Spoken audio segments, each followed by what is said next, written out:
ونستغفره ونعوذ بالله من شرور أنفسنا ومن سيئات أعمالنا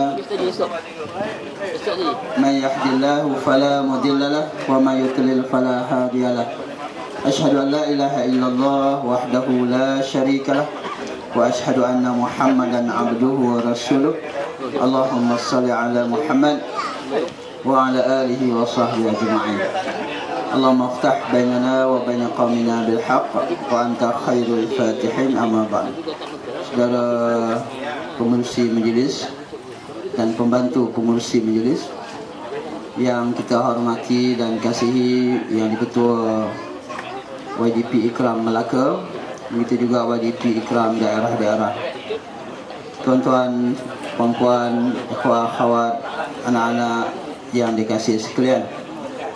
Pertamanya kita panjatkan syukur kepada Allah Subhanahu Wa Taala, alhamdulillah, kerana berkesempatan pada pagi ini kita dipertemukan dalam suasana meraihkan hari raya yang mudah-mudahan Allah Subhanahu Wa Taala menjadikan pertemuan kita sebagai pertemuan yang dirahmati dan dikurniakan rahmat oleh Allah SWT, dan Allah SWT mengampuni dosa-dosa yang pernah kita lakukan barangkali, dan Allah SWT tetap memberi kita hidayah dan petunjuknya dan memberi kita kesempatan untuk dapat menambahkan amal-amal kebaikan dalam kehidupan kita. Amin ya rabbal alamin.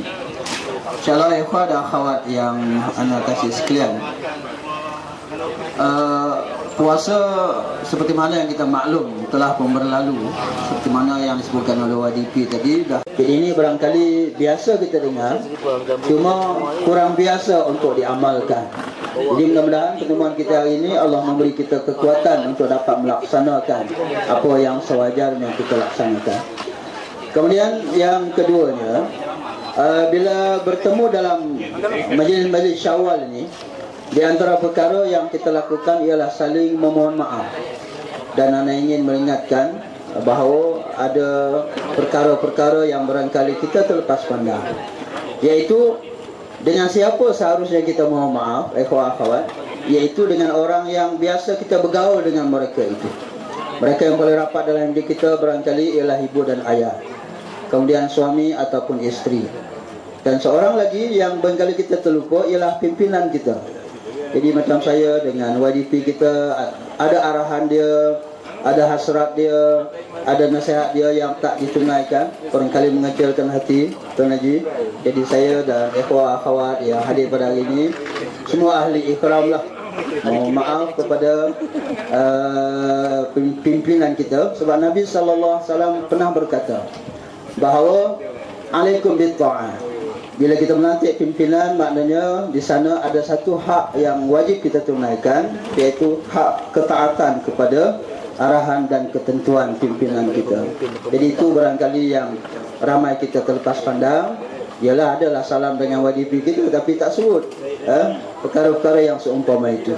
Jadi insya-Allah budaya ataupun kehendak ataupun perkara yang disarankan oleh Nabi sallallahu alaihi wasallam supaya kita saling memberi maaf dan menerima maaf adalah satu perkara yang insya-Allah menjadi amalan kita juga.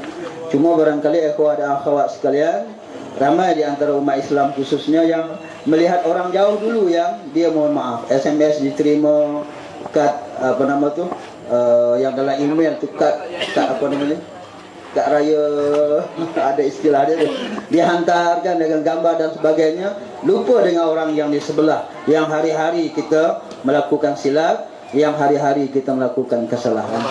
Kemudian yang ketiga yang saya ingin kongsikan pada pagi ini ialah hakikat kemampuan dan kebolehan kita untuk menjadi umat teladan.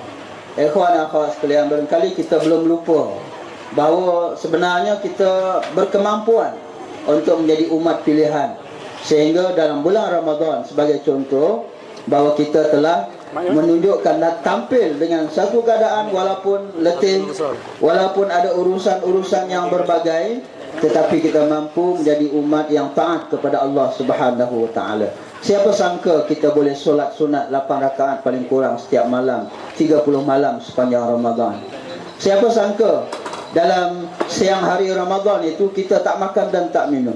siapa sangka kita boleh maknanya melakukan perkara amal-amal lain, bersedekah dan sebagainya dalam bulan Ramadan sepanjang 30 hari itu. Jadi itu maknanya perkara yang perlu kita kekalkan.